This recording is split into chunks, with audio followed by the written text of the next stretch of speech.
Hello, people, and welcome back.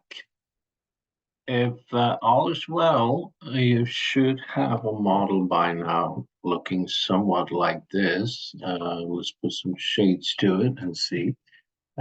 Somewhat like this. And this episode is going to be all about rounding off all of these sharp edges that you can see here. Using different tools, we're going to look at the round tool, but also the surface fillet tool.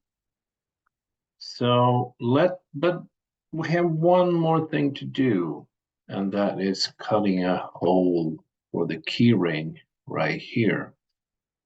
So I'm going to put us in the top view, the F5 button for that. And we are going to cut a hole through the entire geometry right here. And I'll start by drawing a circle because this is a circular hole. So I go curves, primitives, circle, click anywhere, and obviously that one needs to be scaled. So I use my marking menus and scale and bring it down to something close to the diameter of this hole. And then I need to move it in place.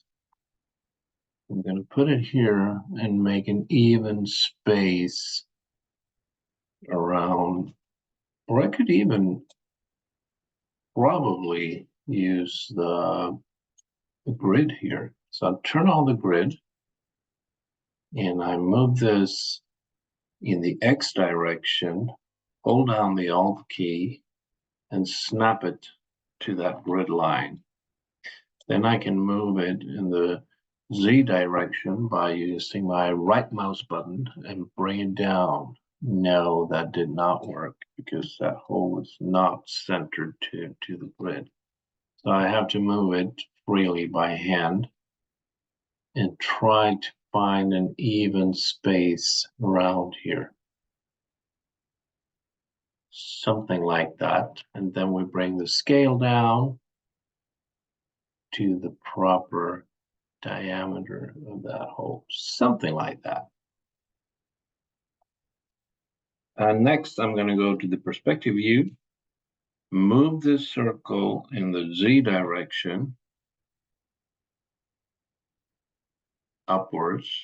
So I'm plenty above the entire geometry, and then mirror it across the XY plane.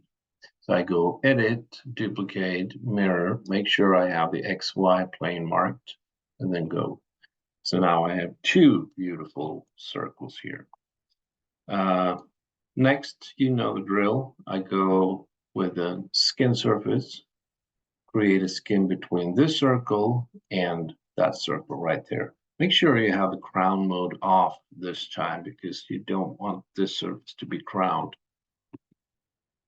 Okay, so let's turn off the canvas image and have a look at what we've got so far. Now we have a tube going through, and next thing obviously is to cut out the holes in this blue top surface here and the green bottom surface here.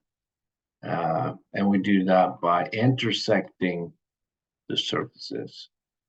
Marking menus, middle button, intersect. So I pick that surface and then go either by spacebar or pressing this button right here. And then I pick the top surface there, the bottom surface right there. So now I have two curves on surface that I can use to trim these surfaces. So I go trim, click this surface, click the area I want to keep, and spacebar. So now that surface is trimmed. What you see here are the original curves. We don't need those anymore, so we might as well get rid of them. Pick curve, pick that one, and then delete. Also, we need to trim the top and bottom surfaces the same way. So trim, pick the top surface in the area I want to keep. You can't really see anything right now, so I'm going to turn on. Oh, I accidentally picked the bottom surface, which is fine, but also the top surface and the area I want to keep.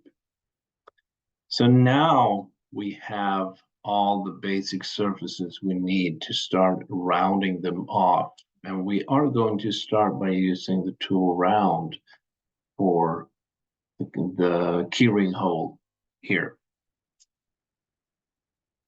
And round is found under surfaces, round, and we also click the little cube here to get the settings for this tool. We have a bunch of different settings in this tool. Most common when using round is to make a circular fillet, meaning that we get a circular, what is it called? Tvärsnitt of the round off. We can choose tangent or curvature too. You can mess around with that yourself. We're going to go with a circular one. And also an important feature of this tool is to how to pick the surfaces or edges that you want to round off. One is box pick, is featured down here, and one is to actually pick the sharp edges. Obviously, also you can set the radius of your round. So we're going to go with 2 millimeters here and see what happens. And start by using the pick edges option. And in doing so, I'm going to shade this up so you can see what's actually happening here. I'm going to just pick one of the edges here, and it only goes half of it, so I need to pick the other one as well, like that, and then go build. And it creates a beautiful rounding of that edge, and it also trims the surfaces automatically, which is nice. Another way of creating that very same round here is to use a box pick. So I'm gonna look at it from below like that. And if I go box pick and draw a box around this area that I want to be rounded off, let's see what happens now. So I go accept. And what I can see here is that it picked the one I wanted to, but also 2 additional ones that I don't want. And you can always depick these edges by holding down your shift key and picking on the edge like that. So shift and pick depicts the unwanted edges. And then you can just go build. Now this is a tool used for quickly rounding off a bunch of edges in a geometry, and you can just draw a box around it and depict whatever edges you don't want to round. So please do play around with this tool, try different settings and so on, and see what the limitations are. Of course, in this example, it works beautifully. In your world, when you start working using round, it's gonna fail sometimes, and it's important that you look into the different options there are to get around those failures, because round is a tricky tool to use. It's not very reliable. So because of that, we're going to look at one more way of rounding off edges, and that is using the surface fillet tool, which we already tried making this tip of the horn right here. So we close that one, and we go to surfaces and multi-surface fillet. and bring up the options box there too as well. Here we have a whole bunch of settings. Same goes with the type of round off we want to make. So we have either circular, we have tangent, curvature, G3 curvature, and also we can make a chamfer using this tool. You could play around with these as well. We're going to stick to circular to begin with this one, and radius, and try a radius of 2 millimeters. And what we do here, we do not click on the edge, but the actual surfaces that need to be rounded off. Please also note that these surfaces need not to be trimmed. So you could use oversized surfaces and round them off using the surface fillet tool. So you simply pick the surfaces you want to be involved in this operation, which are those two, this side surface here, and also the tip of the horn. And they all turn pink. And then you can click on the top surface, and that one turns yellow. And make sure that the arrows are pointing inwards towards the center of the radius. You could always flip them by clicking on them, but we want to use them like this. And I've set this at a radius of 2, and let's just click build and see what that does. Almost. You can see here now, I'm going to turn off the shading, that the fillet did not quite make it around this tip of the horn of the geometry. And that is because the radius is too large to make it around the corner here. So what you can do is to play around with the size of the radius. I'm going to bring that down to like 1.5. Let's see what that, I finished the operation. So I'm going to go query edit, which is a very useful tool, and click on that fillet, which puts this right back into the creation mode. So I'm going to set this radius to 1.5 and see if it makes it around that tight corner there.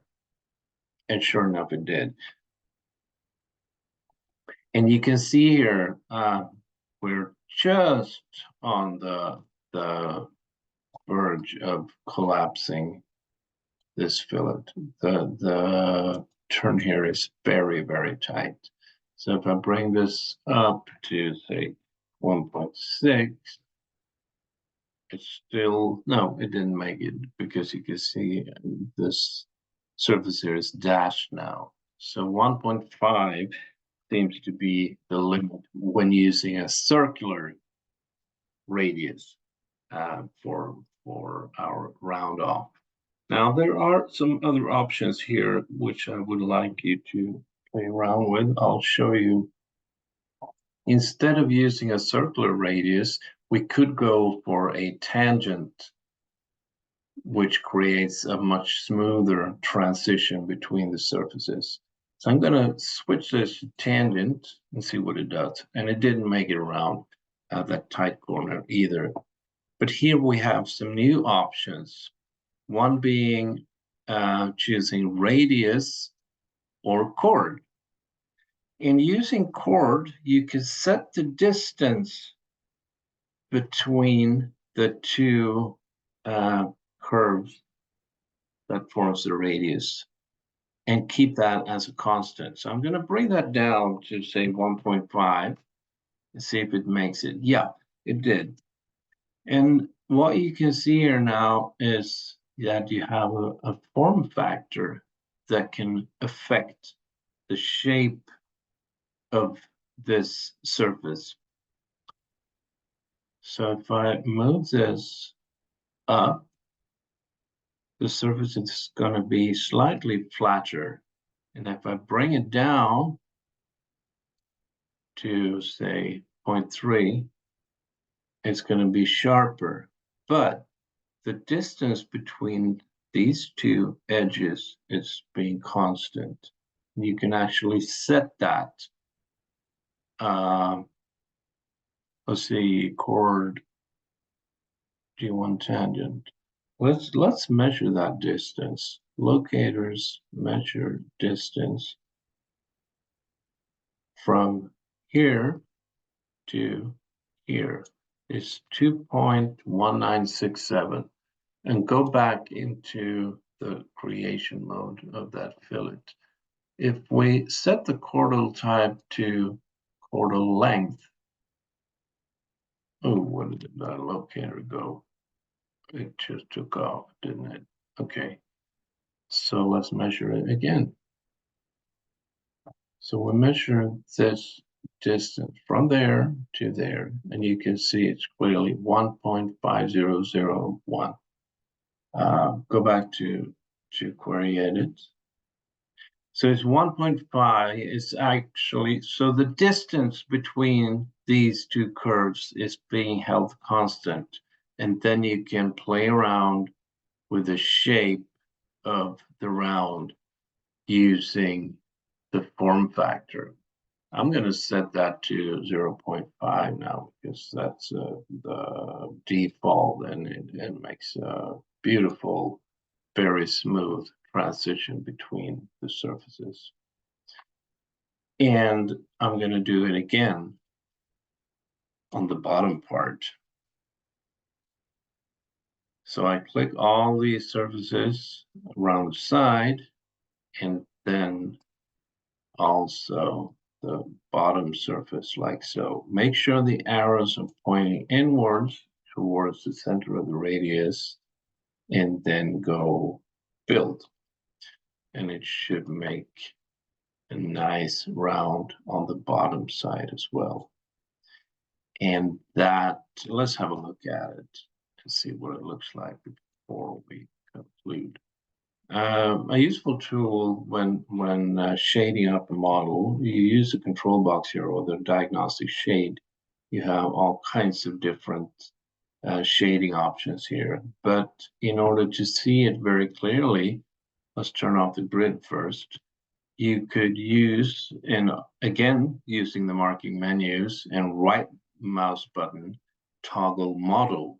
That toggles the actual geometry and only shows you the shaded version of your geometry. And that allows you to clearly see any errors in the geometry. This looks very nice, doesn't it? So that concludes this episode. Thank you for listening.